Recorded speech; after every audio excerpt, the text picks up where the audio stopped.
What are the three key fantasy football questions facing the 2022 Houston Texans as they head into training camp and the preseason? It's time to break it down right here and right now as we finish the week on Locked On Fantasy Football. Are Locked On Fantasy, your daily NFL fantasy podcast. Part of the Locked On Podcast Network. Your team every day.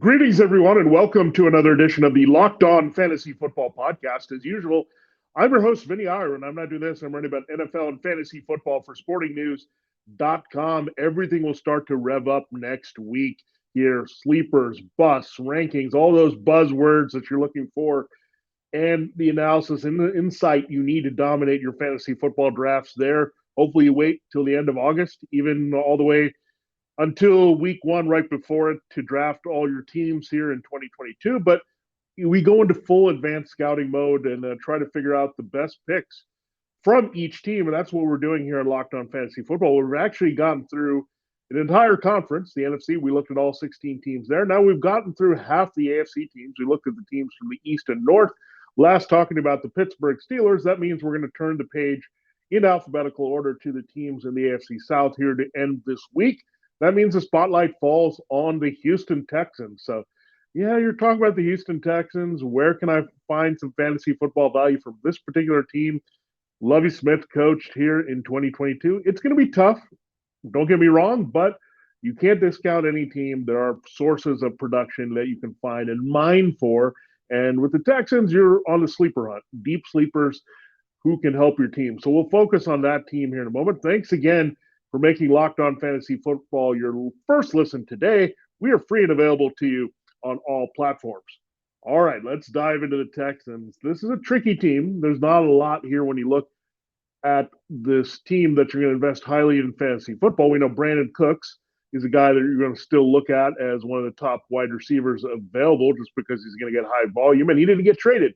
He's still on this team. He has a good rapport with Davis Mills, as we saw last year when Deshaun Watson didn't play. So Mills carries over as the starting quarterback. And here's the question number one, the key thing that we want to find out about the Houston Texans.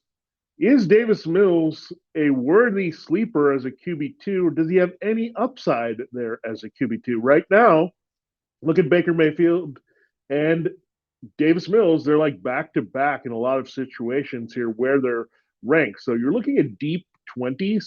And that means you're just outside the QB2. So you're borderline there, 24 in a 12-team league would be the end of the QB2s, but you extend it to a 14-team league, and you're now talking about Mayfield and Mills and those type of players around Zach Wilson. He's in that same range. So that's where Davis Mills is buried right now here in the rankings. So that doesn't say there's expectations that he can do a lot. But the one thing about Davis Mills, he has a big arm. He can get the ball downfield. That's why they like him. And there's not going to be a change in the quarterback scene in Houston. There was no other quarterback drafted here to compete with him. They're all in on Davis Mills right now until they re-examine and reevaluate here going into the 2023 draft. But right now, look at the options. You have Kyle Allen bounced around. He's been with the Panthers and other teams. You've got Jeff Driscoll, he's bounced around quite a bit as well. We know that, notably with the Lions. And then you have Kevin Hogan.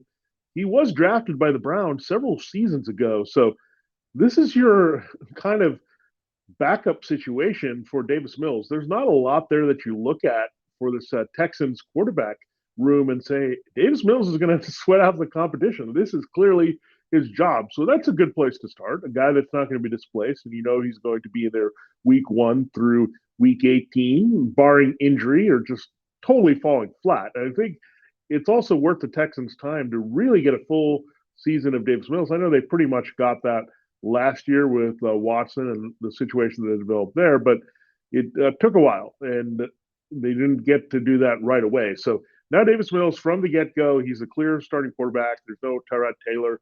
There's no other option here. Watson has been traded to the Browns, so he's the guy. And again, the big arm is there. The weapons are going to be in progress here beyond Brandon Cooks. You have Nico Collins. I like his size. The receiver out of Michigan. We talked about his former Michigan teammate there, Donovan Peoples-Jones, Nico Collins. These type of players have some appeal because they are in a good system and they come out of that. And Collins has size. He's going to catch radius here. He's now listed number 2 on the depth chart. He also invested a second-round pick there in John Mechie, the Canadian sensation speedster out of Alabama. So that upgrades some things there. Then you look at Brevin Jordan at tight end. These weapons are not great, but they're also not terrible. There are some guys with some upside and guys that are tailored to Davis Mills being able to stretch the field with his big arm. So there's that. That said, I'm not going to go to the Texans here with Davis Mills to trust more than a streamer in the right matchup. And there are some matchups in the division. We look at the Jaguars, obviously. That's a good place to start there. And I think Tennessee is a little bit vulnerable on the back end as well. And the thing about Davis Mills, there's going to be some volume in some games. So you're looking for teams that can light it up on the other side, garbage time. There's always that possibility there for Davis Mills. But can you go in saying, okay, I want him on my bench and I'm going to look at him to start anytime? No, you're looking at maybe a 1 week play that you're looking at with guys that you plan to start every week and have a bye week, and you want to put Davis Mills in there in a good matchup. That is a solution. The other way you look at it is if you're piling up quarterbacks and you like to play the streaming game, get Davis Mills in the rotation there if you're thinking about 3 quarterbacks. And really, these are the players that are savvy and can rotate these guys and are not investing a QB1 type pick. So not taking a QB in the top 12, speculating more when you get to the 15 to 20 range, and then just giving themselves options. And that's a good way to go sometimes, is give yourself options if you're going to go that route, especially in a deeper league where you'd rather invest, build your roster at running back, wide receiver, and tight end, let other people make the mistakes in that middle tier of quarterback, and then take your chances. So that's it. Davis Mills, you're not going to draft really high. You know the value is going to be there. He's just not anyone's favorite on the radar here in fantasy football. So he can be had very cheaply in a lot of leagues. You're talking about super flex or 2 QB leagues. Yeah, you could do a lot worse than Davis Mills. You know he's going to be starting, and that's a big deal in those type of leagues. So yeah, he has a little bit more appeal, obviously, when you have to start 2 quarterbacks. And if you're in a deeper league, you have to think about it. But he has a fluid situation here with his upside. And again, he has a job versus, let's say, a Baker Mayfield we talked about, and the Sam Darnold situation or Matt Corral, something that could change there with that situation. So all kinds of things you need to consider here with Davis Mills. So he's going to sling it quite a bit. You're not going to get very consistent numbers from him there at all in reality. So keep that in mind in fantasy. Look for the right matchups, pick your spots. And again, lean in QB2, super flex, deep flyer, not bad, but anything too high in investment, you're not going to suddenly bump him into the top 24.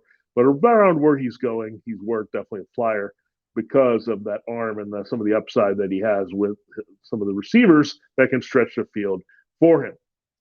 All right, that is the number 1 key question surrounding the quarterback here for the Texans in 2022. We do have a big question in the backfield, and we'll get into that in our next segment here as we break down the 3 key questions for the Texans in fantasy football here this season. From the people who invented healthy and tasty comes the latest gift to your taste buds. You probably tried the amazing coconut brownie chunk Built Bar, but guess what? Your friends at Built have given coconut brownie chunk the Puffs treatment. That's right, the coconut brownie chunk Built Bar flavor you love in a deliciously chewy marshmallow covered in 100% real chocolate. It's a fluffy cloud of coconut brownie goodness. But stop drooling and listen. They're good for you, low calorie, low sugar, high protein, all delicious. Coconut brownie chunk puffs are only here for limited time, so go to built.com now to make sure you don't miss out. They're going fast. Why? Because they taste amazing and everyone wants them. The best part about Built Puffs, of course, is they taste amazing, but you can also enjoy them guilt-free because they're actually good for you. They're the perfect treat, perfect when you've got a craving, perfect when you need to satisfy your sweet tooth, and perfect for a quick, healthy snack when on the go. They are an excellent source of protein. delicious coconut, rich sweet brownie, creamy marshmallow. Stop fantasizing. Get to Built.com to order your box of coconut brownie chunk Built Puffs right now. All you have to do is go to Built.com. You can use the promo code LOCK15. You'll get 15% off your order. That's the promo code LOCK15. Only at Built.com. The only way to get your hands on those coconut brownie chunk puffs. All right, we will continue the show and examine the Texans backfield and break that battle down for you here on Locked On Fantasy Football. It's been a neat week on Locked On NFL. Which NFL stars moved the betting line most? Started July 18th, and now it's closing here, looking at the top players that affect the betting lines the most. These are the most valuable players in the NFL from the odds makers at BetOnline. Locked On presents it for you. Check it out, Locked On NFL. If you missed those shows, catch up. It's a great series wherever you get your podcasts and on YouTube, much like Locked On Fantasy Football. All right, let's ask that key question. And this player has been buzzing a bit, but it's going to be a catch-all question that we look at with the Texans backfield. He is Dameon Pierce. He's the fourth-round rookie draft pick out of Florida, and he's been getting a lot of buzz. Why? Look at the depth chart. It's Marlon Mack. They acquired him from a division rival in the Colts. And you have Rex Burkhead. He's hanging on, and he had some fantasy football value down the stretch last year. They blew it up. Remember, they had David Johnson and Philip Lindsay and Mark Ingram, and they blew up the whole thing. And now, a year later, they're with Mack, Burkhead, Dameon Pierce, and the fourth guy in the depth chart is a notable name here. Came over mainly from the Broncos when we were trying to figure out things between him and Philip Lindsay. It is Royce Freeman. So Mack, Burkhead, Pierce, and Freeman. This is not a law firm, but these are the Texans' four running backs in order on the depth chart going into training camp. So the biggest question here is, can you trust any of these guys, and who's worth drafting most in this group? Now, the running backs that have gone highest from the Texans are Mack and Pierce, because Mack is number one on the depth chart, and he's going past the 10th round. So 11th, 12th round in half-point PPR, that's where Marlon Mack is going, as people are trying to take a flyer on this running back. So nothing close to RB2 or flex status here at all. It's just a bench stash. And a few picks later, by the consensus expert rankings, you have Dameon Pierce. So not that much longer in the 12th, 13th round. You have Dameon Pierce going. Rex Burkhead is going later in drafts because of his swing status. And you have Royce Freeman there. No one is really drafting him, but you can't totally ignore that he's on this team. And given that, one guy is totally inexperienced in Pierce, and Mack and Burkhead have their share of injury issues, Mack especially. Burkhead is just a swing guy at this point. He's been around the league for a long time with the Bengals and Patriots. So he just is filling out a role here as necessity needed with the kind of the brain trust of the Texans coming over from the Patriots. So there's some familiarity there. Mack, however, is the guy on the top of the depth chart. And the Texans, I figure, are going to be a bit old school this year with Lovie Smith taking over as the head coach. That means pounding the ball, trusting the veterans, trying to take pressure off their young quarterback, trying to use their offensive line strengths here. So I would say they want to pound the ball between the tackles and really be a running team to open up also the downfield passing game for Davis Mills and that big arm off play action. So when you look at that, Marlon Mack is the early back. So you can get some value out of Marlon Mack. At least you know he's a power back. He's going to get the ball near the goal line. It's not exciting. You're not going to necessarily lean toward him in half point or full point PPR. He's a zero as a receiver. We've seen that as they've had to incorporate Nyheim Hines and Jordan Wilkins before the Jonathan Taylor arrival there in Indianapolis. So Marlon Mack is not going to give you anything there. He's touchdown dependent. It's also game script dependent. They could really fall behind here often with the Texans. Their defense is still suspect. They figure to be one of the worst teams in the league. So, yeah, you can't really feel good about Marlon Mack. Now, if you're there, that is a sign of desperation. You're going after him, or Burkhead for that matter. So the only guy you can go after and hope for the best, and he has a ton of upside, is Dameon Pierce. Now, this player wasn't as spectacular there for this team in 2021. The Florida Gators kind of at a committee. He didn't have a lot of volume here, but when you look at what he could do he can do a little bit of everything. He's a power back. He's compact. He's 5'10".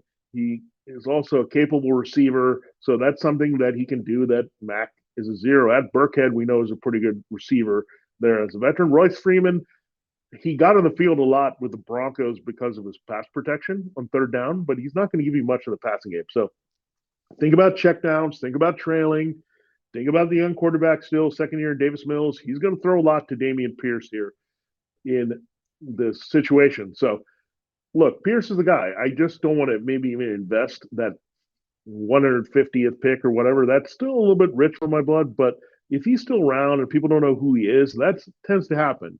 If it's a reality rookie that people say, who's this guy? He's going to be available more often in drafts versus the fantasy football expert rankings because we're all trying to outsmart each other. Oh, we know who Dameon Pierce is. We know he can have a big role here this season. So really looking at that, and you just have to gauge when is the right time, what's your backfield situation, where can you go? But I have no interest in wanting to invest in Mack and Burkhead. Pierce at least gives you some upside and feeling that you could hit it out of the park with this receiver. So we'll have to see. I mean, I just want to wait and see as you draft where you're at. If you're a little bit desperate, want some depth, and want to swing for the fences a little bit, take a flyer at Dameon Pierce. If you're rather set and running back and have your stable pretty well set, I'm going to pass on him and try to get different type of depth or focus on my handcuffs later in the draft. So really it's a wait and see approach, but if you're going to go anywhere with the Texans backfield, it has to be the rookie Dameon Pierce here in 2022. We will close the show here looking at the Texans wide receiver core, and namely, are we going to find another player other than Brandon Cooks to be relied upon in fantasy this season? That's what we want to know. That'll be the question we try to answer, knowing what we know about the Texans in our final segment here. I do have to tell you, betonline.net is the fastest and the easiest way to check in on all your betting needs. Find all your favorite sports and events as the number one online source for odds, lines, and games. Find reviews and news of every league, including Major League Baseball, NFL, yeah, of course, NBA, NHL, combat sports, esports, and even golf. BetOnline continues to be the top online source for all your sports wagering information. From live in-game betting, scores, and podcasts, they have you covered. Love their site. They're easy to use. You can get in right now on the NFL futures. You can get in on NFL Week 1, some of the props that are there for the season. Good stuff to do that as teams head into camp, where some of the things could be in your favor before we have a little bit more information. You can get ahead of that. Head to BetOnline today or use your mobile device to learn about the action happening today. BetOnline, where the game starts. All right, it is time to close the show looking at our key question. We told you what it was and hinted what it was here on Locked On Fantasy Football about the Houston Texans. Can you trust anyone else in this Texans receiving core to have fantasy value other than Brandon Cooks? Now, you look at the rankings, people are just not interested at all in Nico Collins. They see John Mechie. He's a rookie. He's third on the depth chart. And we know Cooks has some inside-outside versatility, so that helps Mechie if he wants to be an outside vertical field stretcher, playing off Collins' big body there. So he's number 3 right now on the depth chart. He's on the mend. He should be ready here pretty soon to play. It's been a good layoff for him, and I really thought Mechie had a shot at being a first-round pick before the injury there. So he's on the mend. He's good to go here at some point to have a big role. And, again, they drafted Mechie because he has that field-stretching ability that fits with Davis Mills. That displaces Chris Conley. So Chris Conley's just hung on by a thread here. He was that Chiefs draft pick. He had some high hopes there, but he's just been a jag for the Texans here pretty much since he's arrived. You have Chris Moore. You have another player from our past in fantasy, Philip Dorsett. Yeah, he's still in the league, believe it or not. He's their number 6 receiver going to camp. And Chad Beebe, yep, Don's son. We know him from his few flashes with the Vikings, but nothing special there. So this is a pretty pedestrian receiving core beyond Brandon Cooks right now. Of course, Collins and Mechie have some upside, but not a lot of experience either. I mean, Collins is there limited with his experience, and Mechie hasn't played at all in the NFL. So those are your options. So I'm going to pivot to one, Brevin Jordan. I like this kid in college out of Miami. He's their top tight end. Their number 2 is Pharaoh Brown, and really drops off a cliff from there at that positional depth chart. So we've been talking and thinking about Brevin Jordan for a little bit, but I think he's a guy, again, security blanket type player. If they're going to stretch the field a little bit, Cooks is a target. He's got short to intermediate. They might want to stretch the field and throw deep, but circumstances may not say that as much. So playing off the short to intermediate game and the deep game, I think Brevin Jordan can have a key role here. He's been going in the 200, so really you can have him for next to nothing as a tight end with some upside, tight end too, especially if you don't step into one of the elite tight ends. You're trying to dig for sleepers, such as Evan Ingram there with the Jaguars is a good example, or Cameron Brate with the Buccaneers, and you're just trying to find something at tight end, streaming route there. I think Brevin Jordan can have a bigger role than a lot of people think here this season. So, again, I think he's a guy that has the most appeal.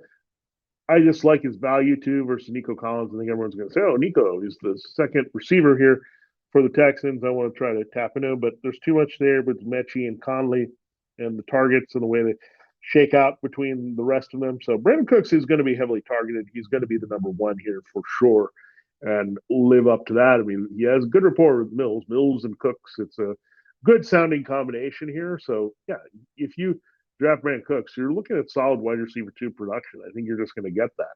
Now, elsewhere it's hard, and there's not a lot of mouths to feed, and we like our receiver, especially at tight end, being in the number 3 spot among the overall targets that are not running backs on a team, and that's the status that Brevin Jordan has. So good athlete. We'll see if they can make better use of him. It's a different style of offense here, so a lot of things that we're looking forward to. But if I had to take a flyer on someone else, with Brevin Jordan, just like if I had to go after any running back on the Texans, it would be the rookie Dameon Pierce. So youth serves usually well in fantasy football, and youth is what the centerpiece of this team is going to be between Mills, Pierce, Mechie having a bigger role at some point, and Brevin Jordan as they try to figure out what they want to do with their offense going forward in Houston.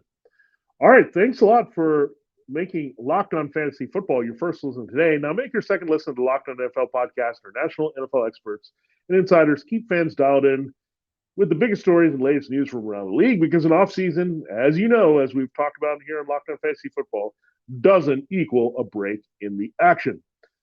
All right, we will get more into the AFC South on the next show to start next week. And that'll be looking at the Indianapolis Colts. A lot of key questions with them, and we'll pivot to the Jaguars and then go to the Titans, and then one more division left. So we'll get to all divisions as all the teams are opening training camp there at the end of next week through the following week there. So all teams will cover here with the key questions, kind of the preview for all 32 teams here.